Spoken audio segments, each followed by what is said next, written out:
90년에서 91년 사이에 우리에게 알려진 그 당시에는 빈번하게 일어났던 범죄 중에 하나였고 이제 부모에게 돈을 요구하고 그런 식의 범죄가 많이 있었어요.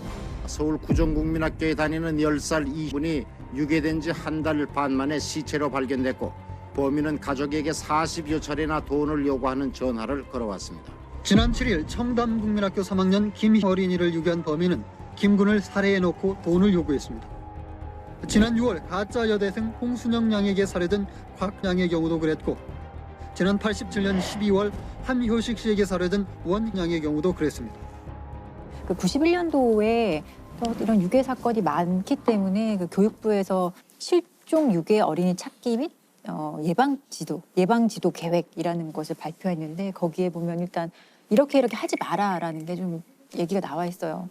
친구와 가까운 사람이랑 등하교를 같이 하기, 그리고 모르는 사람, 낯선 사람의 차에 동승하지 않기, 검소한 옷을 입기 이런 것도 있었어요. 그러니까 좀 표적이 되는 아동들이 좀 부유한 집안의 아동들일 경우에 돈을 받을 수 있을 목적이 쉽게 달성될 거라고 생각했기 때문에 오늘 제가 말씀드릴 사건은 사회를 떠들썩하게 했던 마지막 유괴 사건이라고 봐도 무방할 사건이 97년 8월 30일 날 발생한 사건이고 전현주 아동 유괴 사건이고 이 당시 전현주가 8개월 임신 8개월에 사실 거의 뭐 만삭의 임산부였기 때문에 그것도 사실 좀 놀라웠던 것 중에 하나예요. 맞아. 초등학교 여학생을 유괴한 20대 여자가 몸값으로 2천만 원을 요구하고 있습니다. 서울 서초구 잠원동의 한 영어학원. 수업을 마치고 나오던 초등학교 2학년 박양이 20대 여자에게 유괴됐습니다. 사건은 서울 서초구에서 이제 영어 수업을 마치고 귀가를 해야 하던 아이가 돌아오지 않아요. 그래서 엄마가 막 찾다가 친구들한테 물어보니 어떤 젊은 여성이랑 함께 갔다라는 얘기를 듣고 엄마가 바로 이거는 유괴라고 생각을 해서 경찰에 바로 신고를 합니다. 경찰에 신고를 하고 나서 이제 경찰들이 집에 찾아와서 그 뭐 전화기나 이런 데에 다 그 위치 추적할 수 있는 그런 장치들도 달고 일단은 이 유괴범의 전화가 오기를 기다리거든요. 그러니까 실종 3시간 만에 이제 첫 번째 전화가 옵니다. 여보세요? 잘 있어요.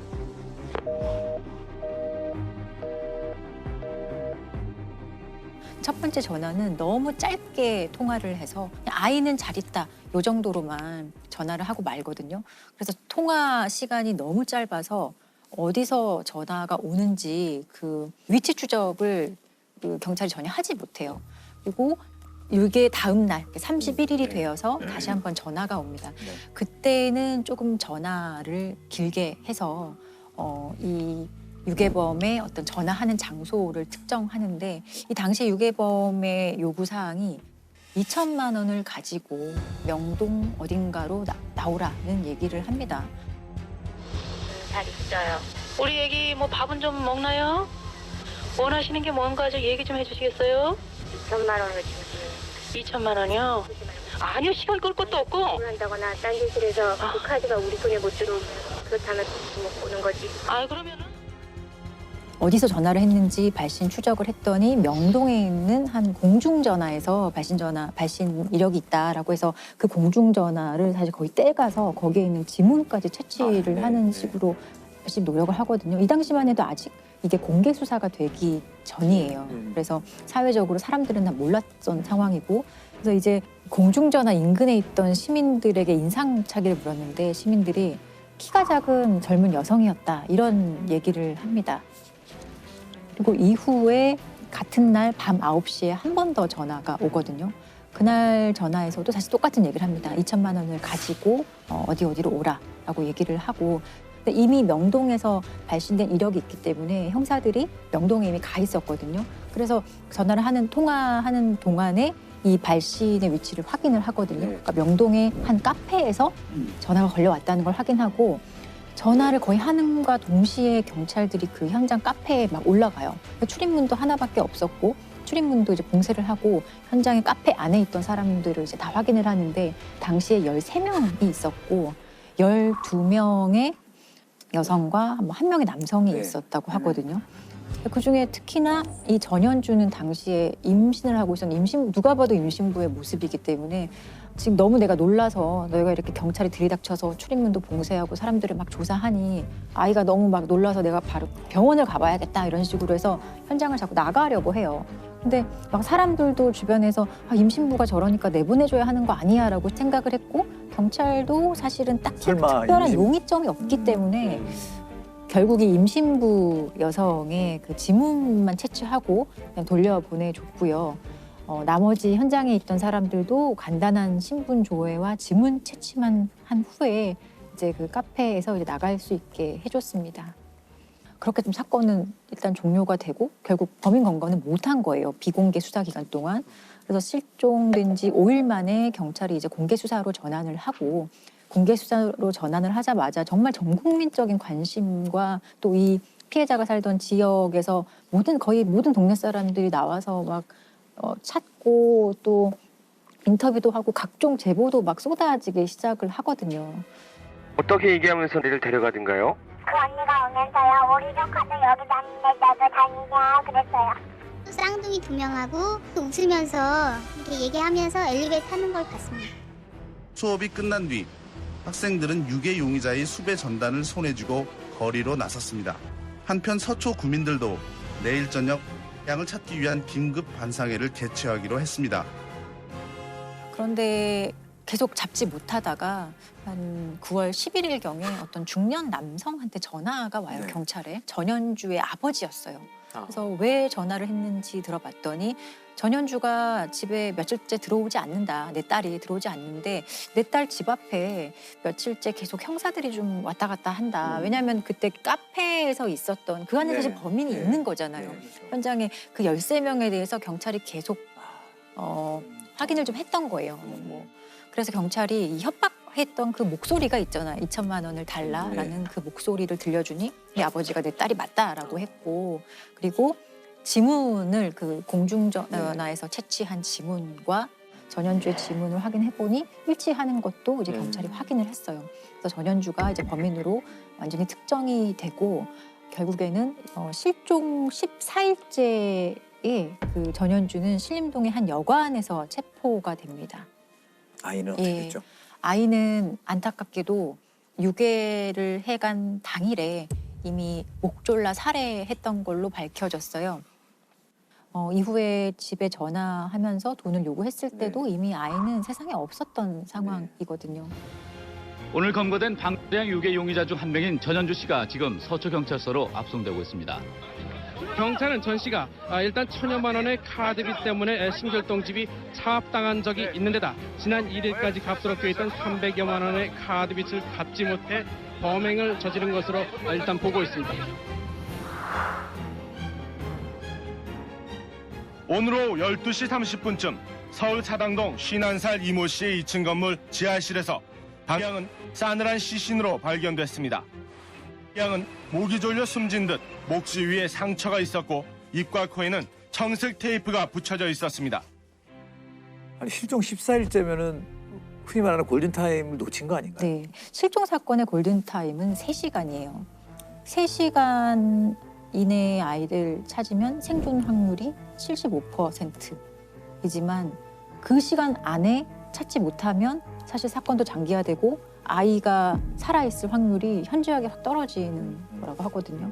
이미 14일이라면 아동 유괴 사건에 있어서는 상당히 시간이 좀 지체가 된 거고 골든타임은 사실 놓친 거죠. 그렇지만 어머니는 바로 유괴임을 직감하고 경찰에 신고를 했지만 빨리 했는데. 예, 어머니의 빠른 대처에도 불구하고 저는 이 사건이 제대로 해결 안 된 것 같아서 더 마음이 아파요. 부모의 제보로 범인을 알았다라고 되게 아이러니하네요. 그렇죠. 아버지조차도 이거는 용서받을 수 없는 범죄라고 판단을 했었던 거고 나중에 이 전현주의 진술서라든지 이런 거에 보면 아버지가 자살하라고 했다고 얘기가 되어 있어요. 아버지가 당시에 고위공직자였어요. 예, 꽤나 괜찮은 집안에서 유복하게 자라왔던 사람이고 외국 유학도 갔다 오고 다시 귀국해서 환경도 나쁘지 않아요. 나쁘지 않았어요. 문예창 작가의 새로 대학을 가서 자기가 하고 싶은 것도 하면서 그렇게 살아왔고 그 과정에서 당시 남편을 만났다고 해요. 남편을 만났는데 이제 극단을 운영하고 그런 것도 별로 수입이 좋지 않고 극단도 좀 운영 상태가 안 좋고 재정 상태가 좀 열악해졌고 전현주 본인도 좀 낭비벽과 사치가 좀 심했다고 해요. 그러다 보니 빚이 생겨났고 이 빚을 해결하기 위해서 아이를 유괴해야겠다. 그리고 당시에 이 아이가 세련된 옷차림을 하고 있었기 때문에 저 아이를 유괴하면 내가 원하는 정도의 돈은 받을 수 있지 않을까라는 말도 안 되는 판단을 한 거죠. 박대양을 유괴 살해한 혐의로 사형이 구형됐던 전현주 피고인에게 법원이 무기징역을 선고했습니다. 서울지방법원 형사합의 21부는 8살짜리 어린이를 유인해 목졸라 살해하고서도 아직 살아있는 양 피해자의 어머니에게 돈을 요구한 피고인의 행위는 죄질이 무겁다고 밝히고 전 피고인에게 무기징역을 선고했습니다. 자, 이후에 아동 유괴 사건이 좀 많이 줄었죠. 사실 이런 식의 아동 유괴 사건은 자주 일어나지는 않죠. 근데 이제 유괴의 방식이 조금 바뀌고 있어요. 예전에 SNS를 이용한 방식의 어떤 미성년자들에 대한 길들이기라고 하죠.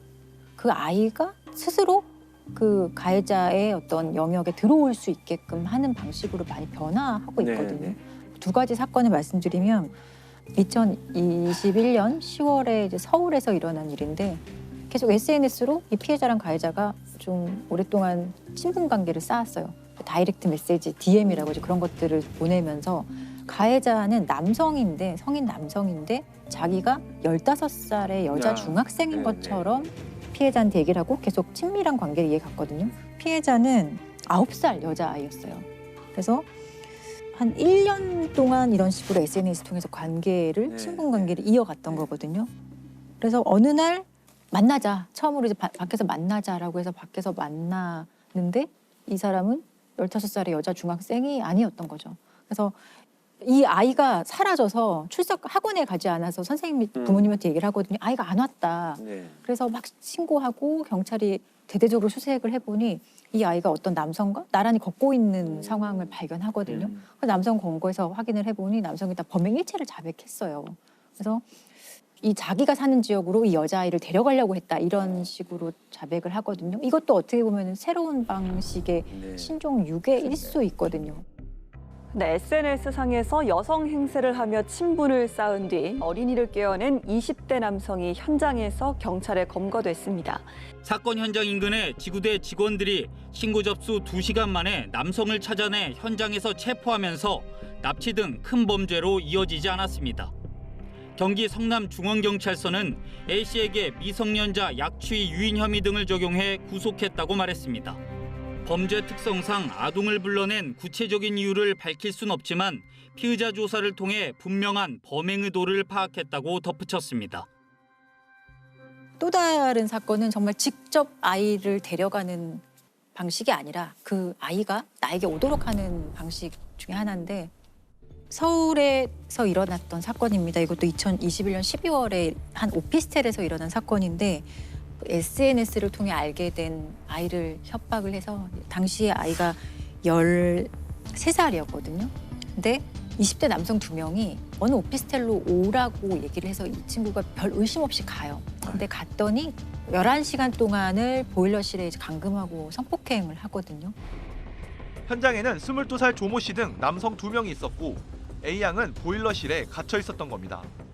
경찰은 두 사람이 6개월 전 SNS에서 알게 된 A양을 협박해서 오피스텔에 오게 한 뒤 11시간가량 감금한 것으로 보고 있습니다.